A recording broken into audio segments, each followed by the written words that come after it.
Now I think the lights in here kind of play havoc with the camera, so I don't know what way this footage will turn out. Here's the tractor, the Fordson Major. Like I was saying in the other video, this engine has to be out for tomorrow because there's someone coming for it. So that's today's job, is to get this engine out. I don't know what kind of a task that is going to be,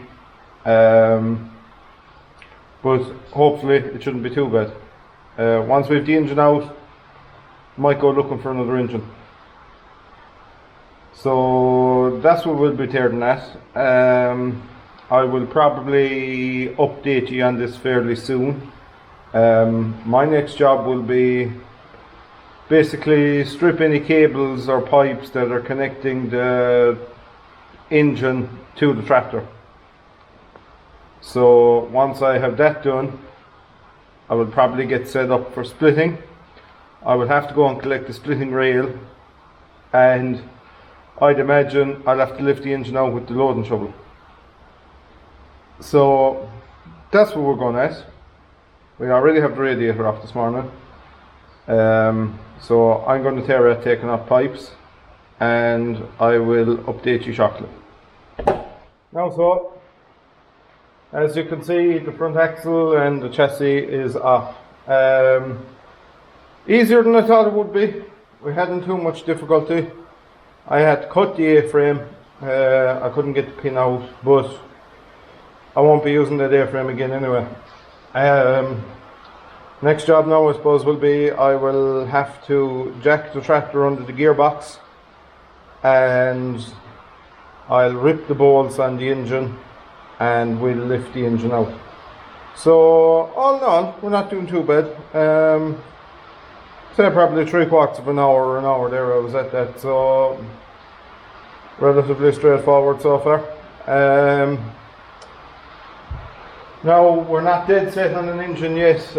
Myself and another guy, we tossed around a couple of ideas this morning and we're unsure. One of the engines we were thinking about, all the bolts would match up here, but you would have to modify your sump bolts to fit. Also, you can't use the A-frame anymore. Some people put it out in front, so it's out in front of the tractor. I don't like that idea. You probably run, I think they're called radius rods, from here back on to, we'll make up brackets on the chassis.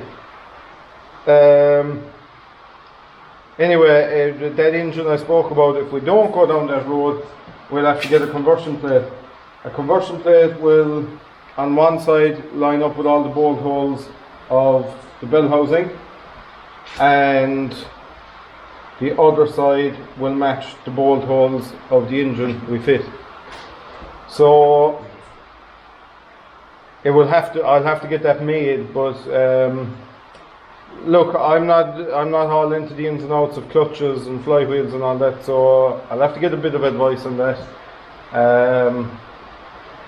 But I suppose the next step really is to get this one out, see if we need to keep this flywheel. I'm fairly sure it's a cast iron flywheel on these, so might have to keep that, get it drilled to match whatever engine we go with. So that's about all. I'm going to have a drop of tea. I will come back, prop up the gearbox, start ripping my bolts on the engine, and definitely probably do a bit of a tidy up in the shed just to make it easier to drive in and lift out the engine. So that's where we're at now, and those will be the next stages. So when we're there, I'll chat to you then. Now, as you can see, there is no engine. Well, the engine's 20 feet away from it. So we're totally free of it. We have our mind made up. We have an engine sourced. Tomorrow we will do a bit of tinkering with that engine, see does it run right, all that kind of thing before we go putting it in. The engine in question will bolt straight into here, but these holes will be different, so we will probably modify the some bit to take those bolts. That was relatively simple, worked out okay. So like I say, next stage is now I'm going to go and give a quick look at the engine, quick talk to the owner and see what he thinks, and hopefully over the weekend we will have something to put back into it. So I think if I stopped at this stage, it could sit here like this for another 6 or 7 months. So hopefully good tear at it now the weekend, and we'll get an engine in place, and then can be tipping away at the slow bits and pieces. So yeah, that's where she's at now, and that I might be back on this evening. I don't know whether I will or not, but if I am, I'll update you.